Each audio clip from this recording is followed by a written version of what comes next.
வணக்கம், என் பெயர் ரஷீத். நான் ஃபர்ஸ்ட் ஸ்டாண்டர்ட் படிக்கிறேன். என் அப்பா பெயர் அருண், என் அம்மா பேர் தமிழரசி.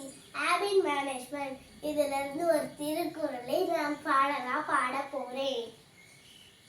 ஆட்டுக்காடா சண்டைய ஆய்ந்து பாருங்க, பொறுதல தாக்குதலை புரிஞ்சு பாருங்க, உடனடியா இல்லாமல் கொஞ்சம் ஒடுக்கமாக இருக்கும், அது போல ஊக்கமுடையான் ஒடுக்கம்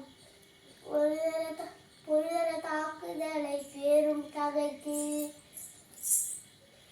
ஆட்டுக்காடா சண்டைய ஆய்ந்து பாருங்க, பொருளர தாக்குதலை கொஞ்சம் புரிஞ்சு பாருங்க, உடனடியா இல்லாமல் கொஞ்சம் ஒடுக்கமாக இருக்கும், அது போல ஊக்கமுடையான் ஒடுக்கம்